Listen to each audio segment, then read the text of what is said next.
Bismillahirrahmanirrahim. Assalamualaikum warahmatullahi wabarakatuh. Alhamdulillah wassalatu wassalamu ala asyrafil anbiya'i wal mursalin nabiyina wa sayyidina wa habibina Muhammadin wa ala alihi wa ashabihi wa man sara ala nahjihi ila yaumiddin. Amma ba'd. Ma'asyiral muslimin jamaah rahimani wa rahimakumullah.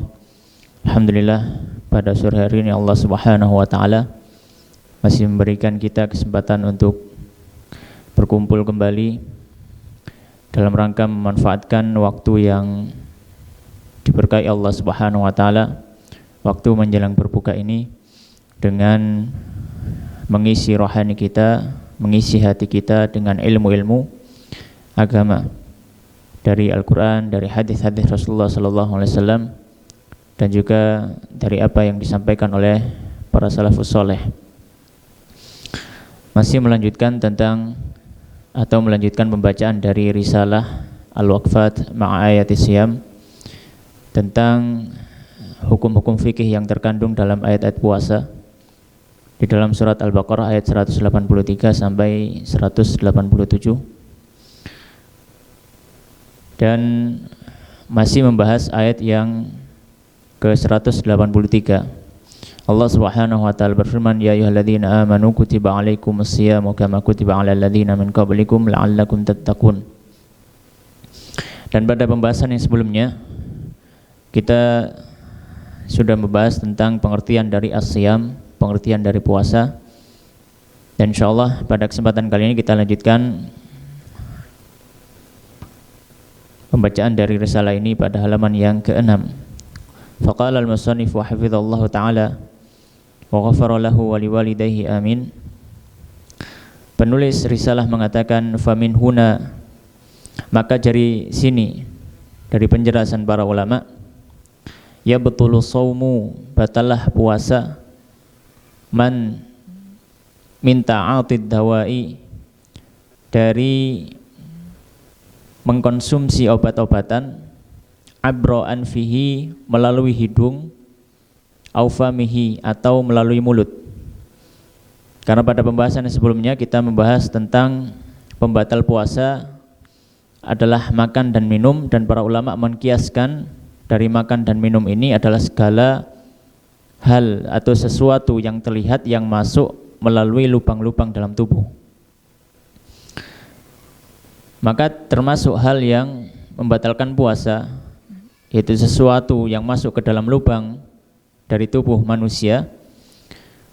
Maka sebagaimana obat-obatan yang dikonsumsi atau yang dipakai yang dia masuk melalui hidung atau mulut, kalbukhah, seperti inhaler atau obat asma yang biasanya dihirup dengan mulut, awil udhuni, atau melalui telinga, indakhala batinahu, jika sampai masuk ke dalam bagian telinga. Maka obat tetes telinga ini juga membatalkan puasa karena dia masuk ke dalam tubuh melalui lubang terbuka, dan dia masuknya bukan hanya di bagian zahir, bagian atas dari lubang telinga, tapi sampai ke dalam lubang telinga, ya. Maka kalau misalkan korek kuping, ya, korek kuping ini tidak masalah selama tidak terlalu dalam, ya. Tapi yang lebih afdal tentu saja dilakukan ketika setelah berbuka atau sebelum sahur. Wadduburi wal kubuli, atau masuk melalui dubur dan kemaluan. Dubur dan kemaluan. Misalkan seperti obat yang dimasukkan melalui dubur, ya. Mungkin karena ada obat untuk mencairkan feses atau tinja sehingga mudah untuk buang air besar, maka kadang ada obat yang dimasukkan dalam dubur. Nah, ini kalau dilakukan ketika Ramadan maka bisa batal puasanya. Atau mungkin sesuatu yang dimasukkan melalui kemaluan, seperti mungkin ada obat yang dimasukkan melalui kemaluan, atau alat untuk melihat rahim yang dimasukkan melalui kemaluan. Nah, ketika masuk maka dia bisa membatalkan puasa. lal aina atau lal aini, tidak masuk dalam lubang tubuh adalah mata. Maka kalau ada sesuatu yang masuk ke dalam mata, maka tidak sampai membatalkan puasa. Karena para ulama menyampaikan bahwasanya mata ini tidak termasuk lubang tubuh karena dia tertutupi, meskipun ada sela-selanya. Maka dari segi kita tahu ya, seperti obat tetes mata itu tidak membatalkan puasa. Fala yadhurrul iktihal, maka tidaklah mengapa al-iktihal, yaitu memakai celak. Walau meskipun wujidat ta'mu, didapati ada rasa dari celak tadi, fil halqi, di tenggorokannya. Ya, mungkin ada jenis-jenis celak yang mana dia memiliki bau atau rasa yang sangat menyengat. Maka ketika dipakai di mata, maka terasa sampai ke tenggorokan. Apakah ini membatalkan puasa? Tidak. Ya, tidak membatalkan puasa. Li hadithi Aisyah radhiyallahu anha, sebagaimana dalam hadis Aisyah, anna Nabi, bahwasanya Nabi sallallahu alaihi wasallam iktahala, beliau memakai celak fi Ramadan, pada saat Ramadan, maksudnya siang hari, wa huwa shaim, dan beliau sedang berpuasa. Hadis ini diriwayatkan oleh Ibnu Majah dan juga selainnya. Kemudian wa amal huknatu, adapun suntikan. Nah, ini banyak pendapat di kalangan para ulama tentang masalah suntikan. Wa amal huknatu, adapun suntik. Ya, adapun suntik. Karena suntik ini sejatinya dia tidak masuk ke dalam atau melalui lubang tubuh, tapi dia masuk melalui sela-sela kulit. Wa amal huknatu, adapun suntikan, fala tubtilu, maka tidak membatalkan mutlaqan secara mutlak, ala qaidatil madhab, sesuai dengan kaidah dari madhab Syafi'i. Akan tetapi sebagian ulama kontemporer dari madhab Syafi'i sendiri juga berbeda pendapat. Ada yang mengatakan seperti ini, yaitu mutlak tidak membatalkan puasa. Alasannya ya karena dia jarum suntiknya tidak masuk melalui lubang tubuh, tapi masuk melalui sela-sela kulit. Ada juga beberapa ulama madhab Syafi'i kontemporer yang mengatakan ya ini diperinci. Maka di sini disebutkan ya, li'annahu la yadkhul 'anil manfadhil maftuh, ya karena jarum suntik tadi tidak masuk melalui lubang yang terbuka. Wa fassala ba'du ashabina, dan sebagian dari para ulama dalam mazhab Syafi'i juga memperinci, ada yang memperinci, tidak mutlak begitu saja. Ada yang sebagian yang memperinci, baina ma dakhala, antara apa yang masuk atau jarum yang masuk, abrol adali, yang masuk melalui otot, ya, masuk melalui otot, wal arqi atau wal arqi, atau yang masuk melalui urat, ya, urat nadi, ya. Fal awwalu la yuftir, maka yang pertama yang masuk, ya, yang jarum suntik yang masuk ke otot, ya, melalui apa namanya, melalui kulit, dan dia masuknya ke otot, ya, masuknya ke otot, ya, seperti suntikan vaksin itu masuknya ke otot karena dia disuntikan di bahu. Maka sebagian para ulama Syafi'iyah mengatakan kalau masuknya ke otot maka tidak membatalkan puasa. Watsani, adapun yang kedua, yaitu yang dimasukkan ke dalam urat. Nah, ini suntikan dimasukkan ke dalam urat, biasanya suntik infus. Kalau infus itu masuknya ke dalam urat nadi, ya, ke dalam urat yang apa namanya, yang ada di tangan. Maka kalau yang seperti itu, ya, maka kalau yang seperti itu, maka para ulama juga membagi lagi, ya. Para ulama juga membagi lagi. Jadi dibagi antara yang masuk urat dan masuk otot. Kalau masuk otot maka tidak membatalkan puasa. Kalau masuk urat maka dibagi lagi. Ya. Wa fassala ba'dul fuqaha, dan sebagian para ahli fikih juga memperinci, ya. Ghairuna, yang selain kita, bainal mughdiyati wa ghairil mughdiyah, antara suntikan yang dia memberikan efek seperti makan dan tidak memberikan efek seperti makan, ya. Fal aula tuftir, maka yang pertama yang memberikan efek makan, seperti infus itu kan seperti makan, maka dia membatalkan puasa. Watsani la tuftir, dan yang kedua tidak membatalkan puasa, yaitu tidak memberikan efek makan. Wallahu alam. Baik. Yang intinya bahwasanya ya, kalau kita mau berhati-hati ya sebaiknya ya dijauhi saja suntikan yang ada. Kalau bisa dilakukan di malam hari ya afdal dilakukan di malam hari. Atau kalaupun misalkan tidak bisa ya maka Allah alam selama itu bukan suntikan yang sifatnya adalah untuk mengganti makanan asupan nutrisi ya maka dia tidak membatalkan puasa. Tapi kalau dia sebagai pengganti makanan Allah alam maka dia lebih dekat kepada pembatal puasa. Wa amal jima'u, adapun jima' fayulhaqu bihil istimna'u, maka dikiaskan kepada jima' ini al-istimna, yaitu mengeluarkan air mani tanpa melalui hubungan suami istri. Wa ikhrajul mani amdan, dan juga mengeluarkan air mani secara sengaja. Illa, hanya saja annahu la yukaffiru, bahwasanya orang yang istimna, orang yang mengeluarkan mani secara sengaja tanpa hubungan suami istri ya, dia tidak membayar kafarah, denda jima.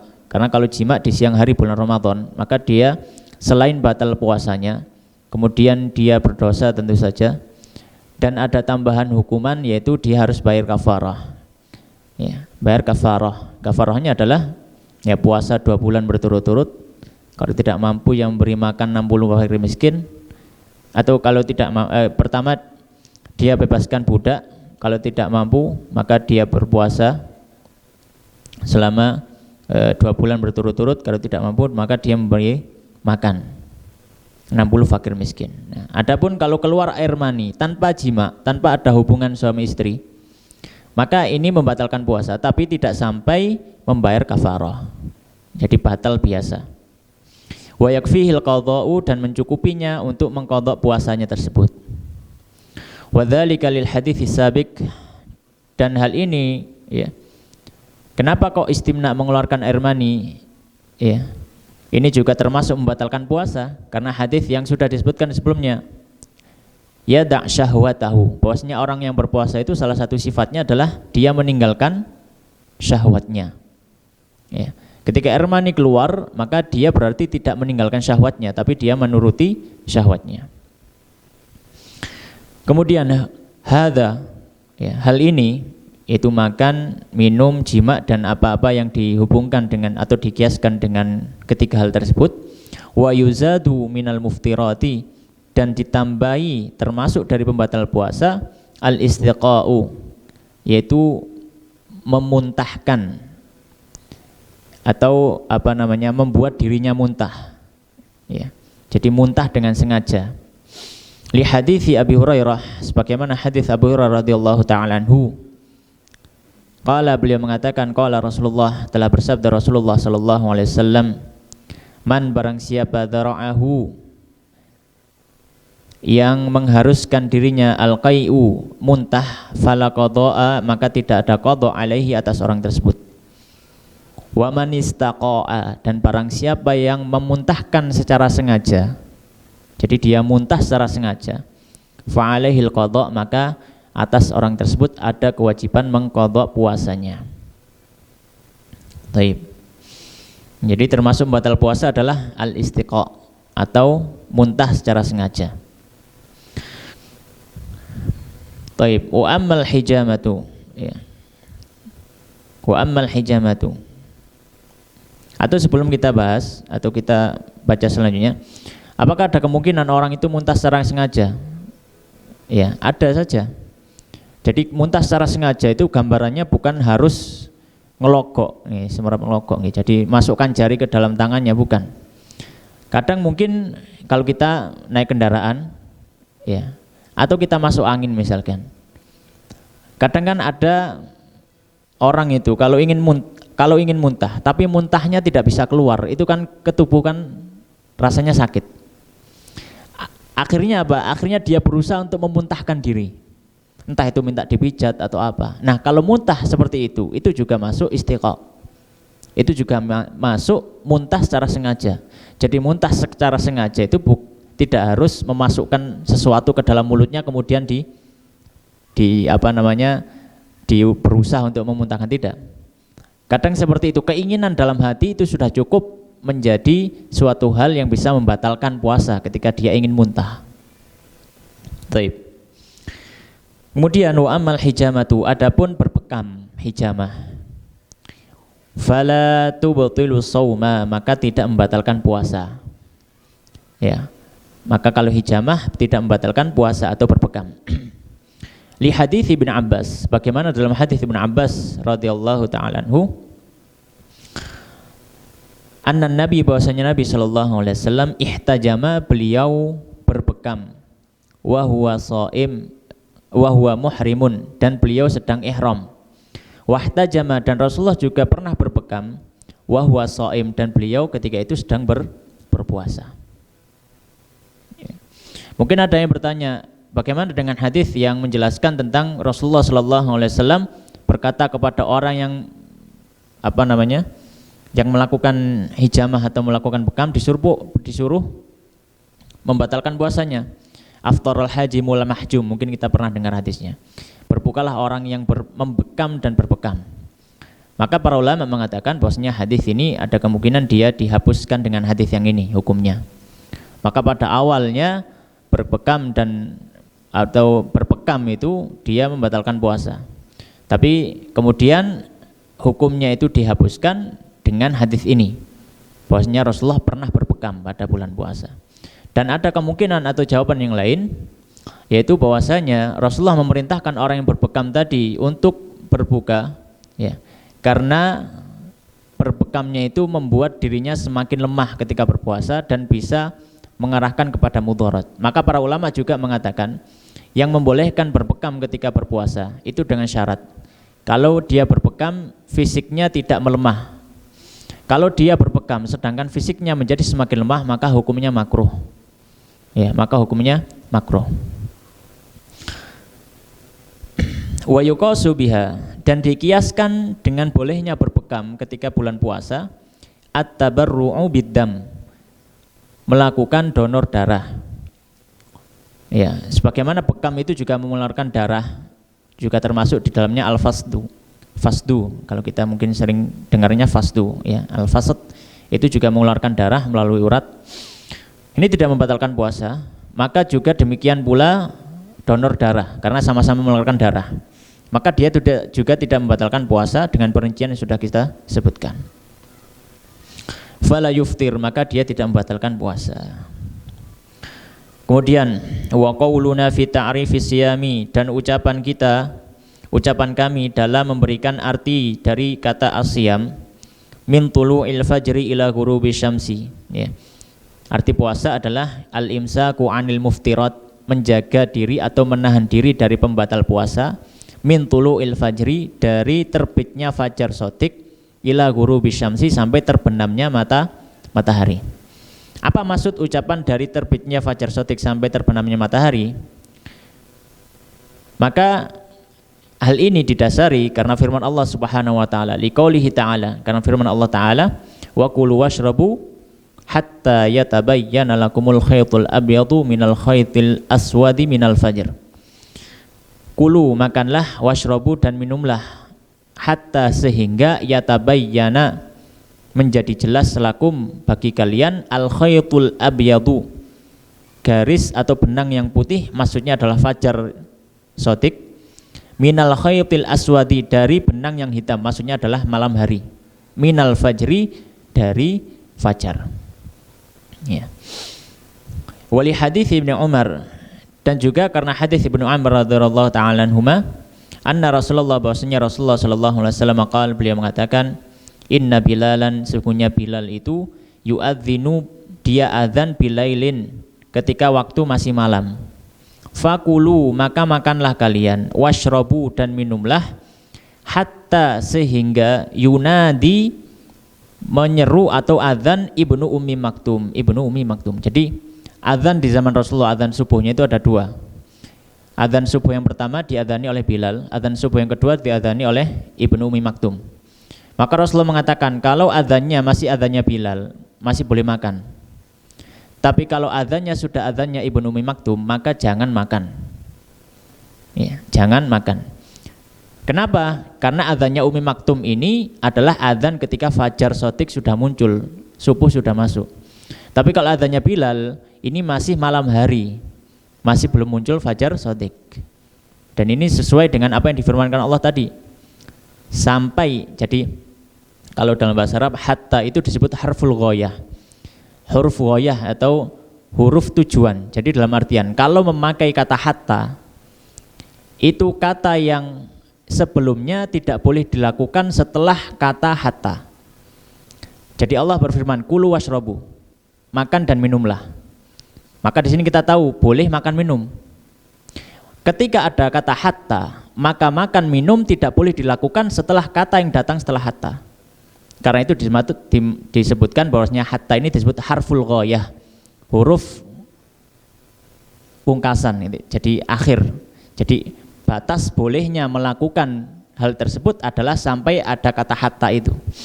Jadi kalau ada kata setelah hatta, maka perbuatan sebelum hatta tidak boleh dilakukan lagi. Maka makan dan minum boleh dilakukan selama fajar shadiq atau waktu subuh belum datang. Kalau sudah waktu subuh, maka tidak boleh makan dan minum. Kalau sudah masuk mulut, ya dimuntahkan.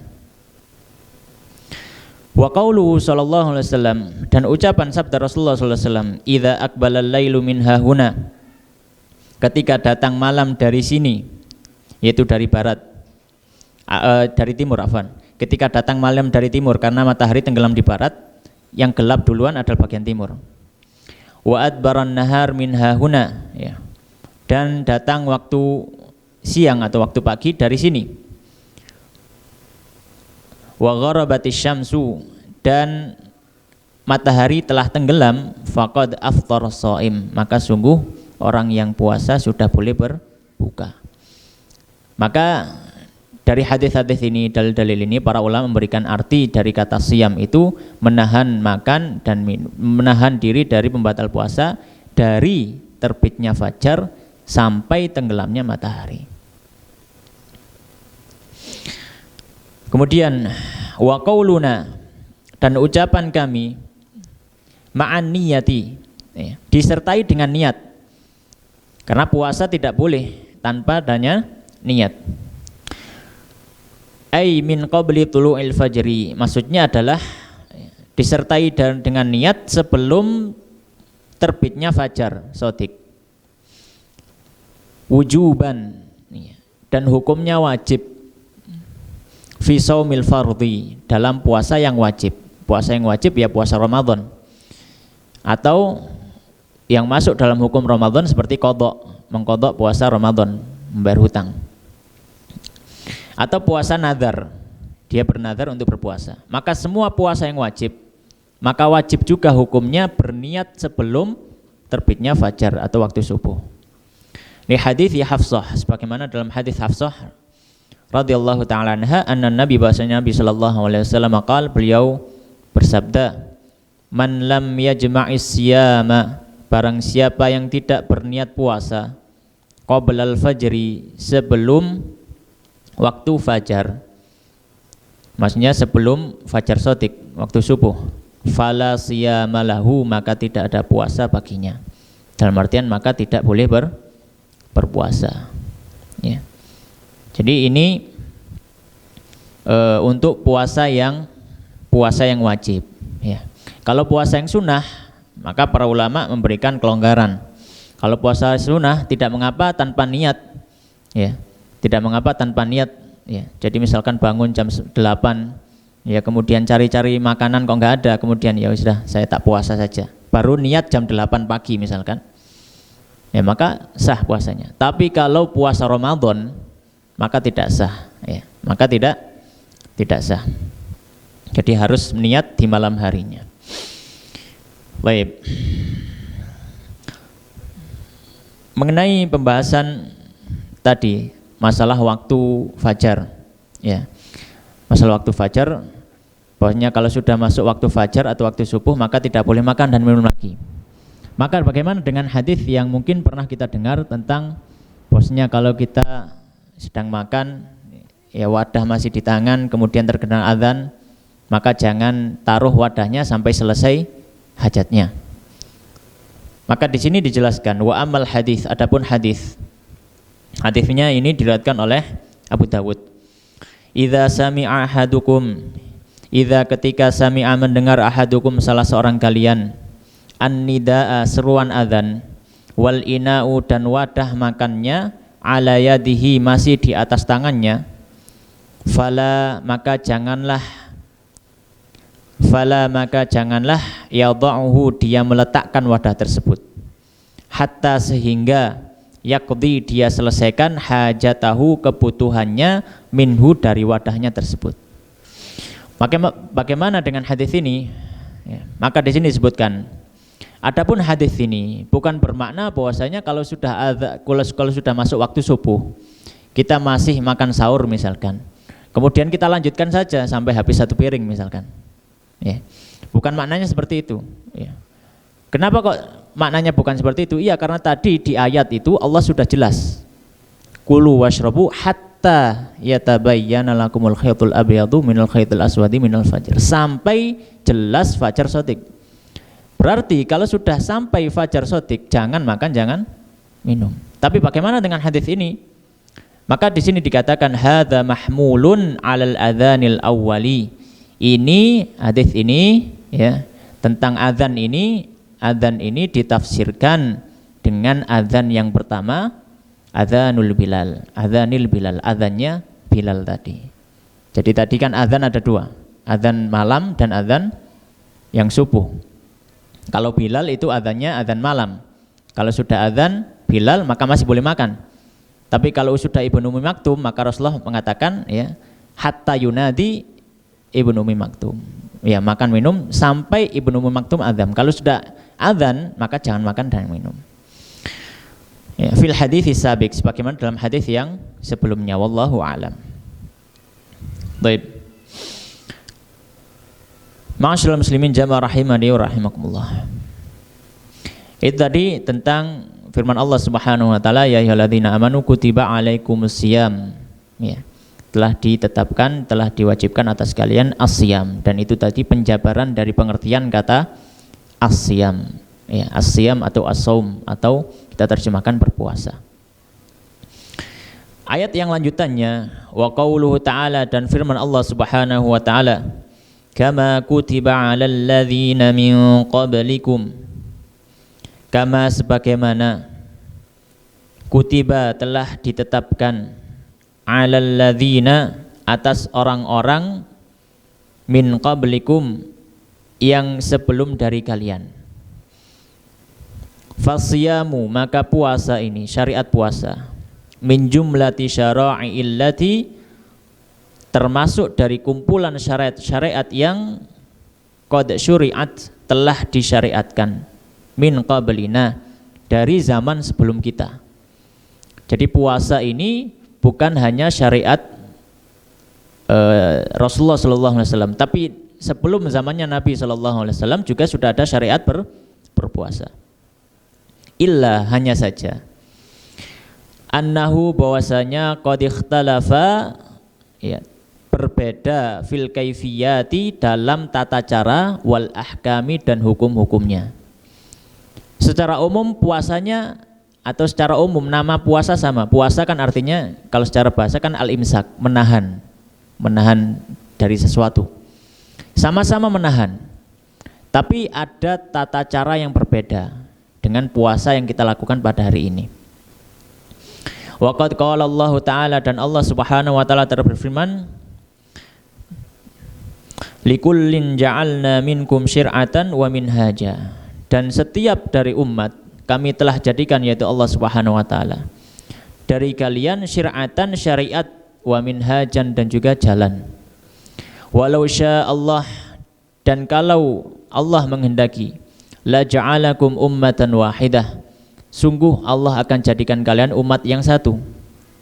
Walakin liyabluwakum fima atakum, akan tetapi liyabluwakum. Allah ingin menguji kalian fima atakum, dalam apa yang telah datang kepada kalian, yaitu berupa kitabullah. Fastabiqul khairat, maka berlomba-lombalah dalam kebaikan. Maka di ayat ini Allah menjelaskan bahwasanya setiap umat itu ada syariatnya sendiri-sendiri. Kadang namanya sama, tapi tata caranya berbeda. Ya. Tata caranya berbeda. Ya. Misalkan di zaman Nabi Musa juga ada syarat sholat, ada juga syarat zakat, tapi apakah sama? Berbeda. Ada perbedaan. Kemudian dijelaskan tentang beberapa perbedaan. Wa kana, ya, qabla shaumi Ramadan, dan dahulu sebelum puasa Ramadan, shaman Nabi sallallahu alaihi wasallam berpuasa yauma Asyura, pada hari Asyura, fardhon, dan hukumnya wajib. Jadi dulu sebelum syariat puasa Ramadan, Nabi sallallahu alaihi wasallam itu pernah puasa Asyura, dan itu wajib bagi beliau dan juga bagi umatnya. Asyura itu tanggal 10 Hijriah.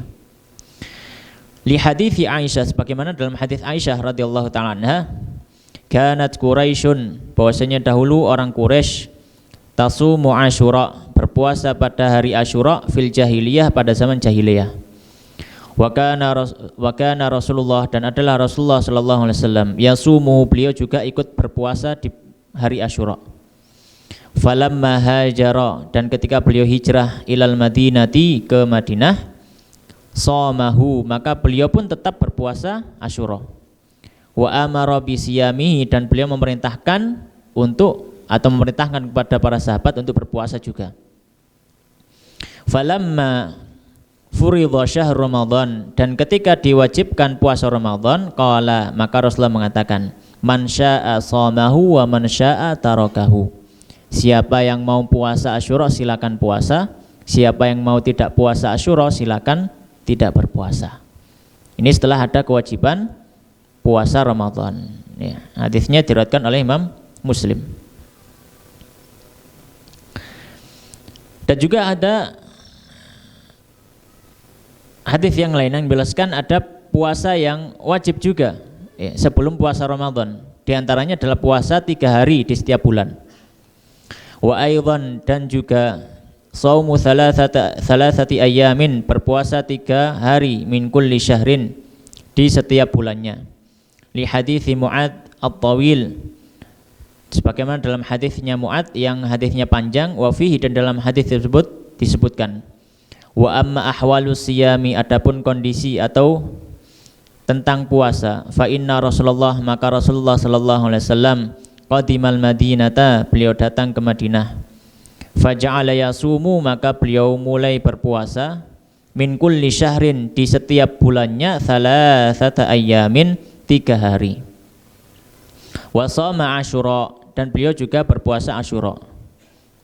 Tsumma, kemudian, innallaha, sungguhnya Allah, faradha alaihi siyam, mewajibkan atasnya puasa Ramadan. Wa anzalallahu ta'ala, dan Allah menurunkan firman-Nya, ya ayyuhalladzina amanu kutiba alaikumus syiyam, wahai orang-orang yang beriman, telah diwajibkan atas kalian puasa, yaitu puasa Ramadan. Baik. Wa fil kaifiyati wal ahkam, ya, tentang tata cara dan juga hukum-hukum yang berbeda dengan puasa sebelum kita, kaum sebelum kita. Kalau tadi itu penjelasan tentang puasa yang wajib sebelum Ramadan.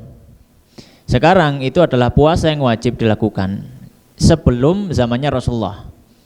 Maka di sini ada perbedaan tata cara dan juga hukumnya. Wa fil kaifiyati wal ahkam, dan dalam tata cara wal ahkami, dan hukum-hukum. Fadzakara, maka telah menyebutkan Ibnu Katsir fi tafsirihi, dalam tafsirnya, tafsir Al-Quran Al-Azim, ya, tafsir Ibnu Katsir disebutkan, wa qala Abu Ja'far Ar-Razi ani Rubai' ibni Anas, berkata Abu Ja'far Ar-Razi dari Rubai' bin Anas, amman haddatsahu an Ibnu Umar, dari seseorang yang menceritakan kepada beliau dari sahabat Ibnu Umar, qala, beliau mengatakan, unzilat, diturunkan ayat kutiba alaikumusyamu kama kutiba alal ladzina min qablikum. Kutiba alaihim, diwajibkan atas orang-orang sebelum kita, yaitu atas kaum-kaum sebelum Rasulullah. Idza shalla, jika salat, ahaduhum, salah seorang dari mereka, al-atamata, salat isya, ya, salat di akhir malam, wa nama, kemudian dia langsung tidur, haruma alaihi ta'amu wasyarabu wan nisa, maka setelah itu langsung tidak boleh makan, minum dan berhubungan suami istri. Jadi di zaman dulu ketika berpuasa itu waktu mulainya bukan dari fajar, tapi dari sejak tidur. Jadi kalau sudah sholat kemudian tidur malam, maka sudah sejak tidur malam itu sampai besok tidak boleh melakukan pembatal puasa. Jadi bukan fajar batasannya. Ya. Jadi kalau misalkan tidur jam 9 malam, bangun jam 2 itu sudah nggak boleh makan lagi. Karena awal waktu puasanya dimulai dengan tidurnya tadi. Baik. Ila mithliha, ya, hingga bertemu dengan yang semisalnya.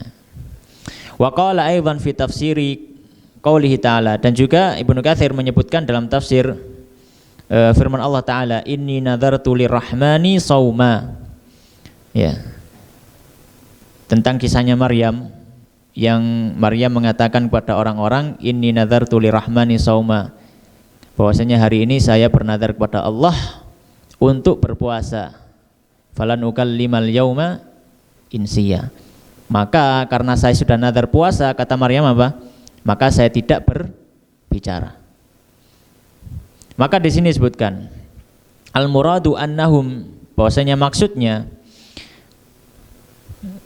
mereka kanu idza shamu, jika mereka berpuasa, fi syariatihim, di syariat mereka, yahrumut ta'amu wal kalam, haram atau tidak boleh makan dan juga tidak boleh berbicara.